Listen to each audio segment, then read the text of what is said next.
হযরত আদমের দুইজন সন্তান,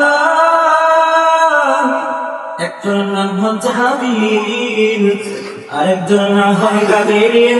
দোনো সন্তানকে তার পিতা হযরত আদম হুকুম করলেন, ও আমার সন্তানেরা শুনে নাও, তোমরা দুজনে আমার মালিককে খুশি করার জন্য পাহাড়ের চূড়ার মধ্যে তোমরা তোমাদের বস্তুগুলো তোমরা রেখে আসো।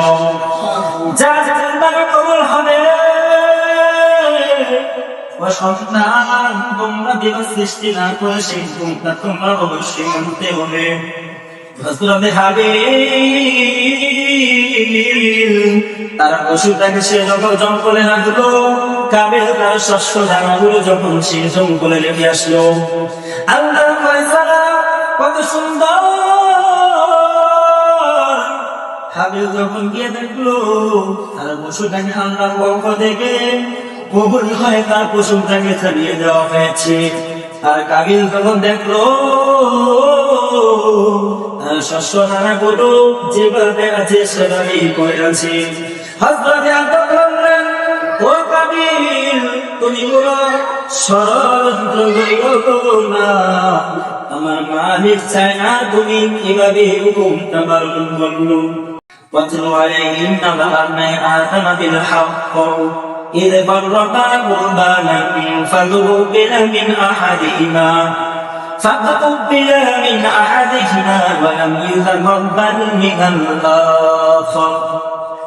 আল্লাহ তাআলা জানাইলেন, হে আদম, তুমি জানিয়ে দাও, আমি আল্লাহ তাআলার নির্দেশে তুমি তোমার সন্তানদেরকে তুমি নির্দেশ দিয়েছিলে, তারা যেন আমি মালিকের খুশি করার জন্য আমি মালিকের জন্য কুরবানি করে।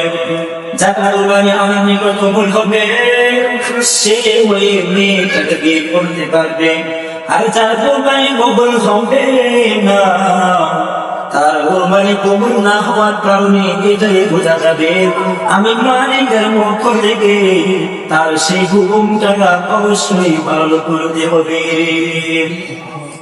হযরত আদমের দুইজন সন্তান, একজনের নাম হচ্ছে হাবিল, আরেকজনের নাম হয় কাবিল।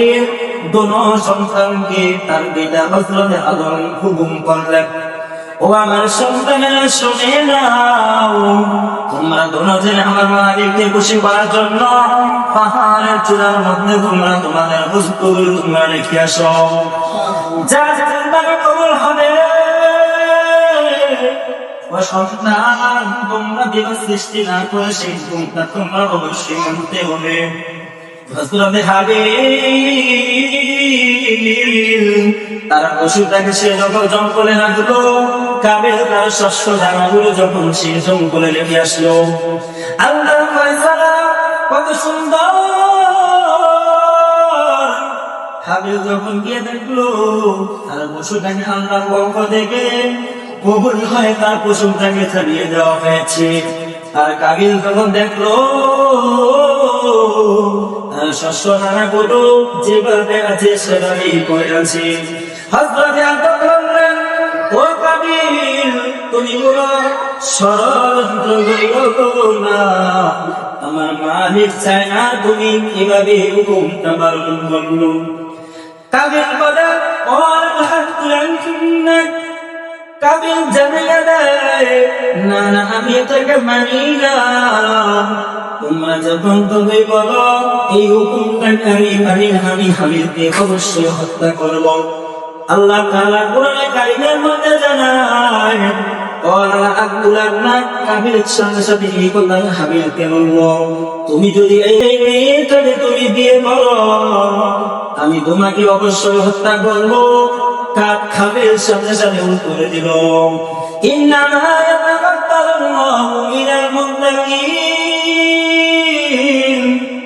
ও কাবিল, আমার আল্লাহর পক্ষ থেকে মুত্তাকিনদের প্রত্যেকটা বিষয়কে কবুল করা হয়।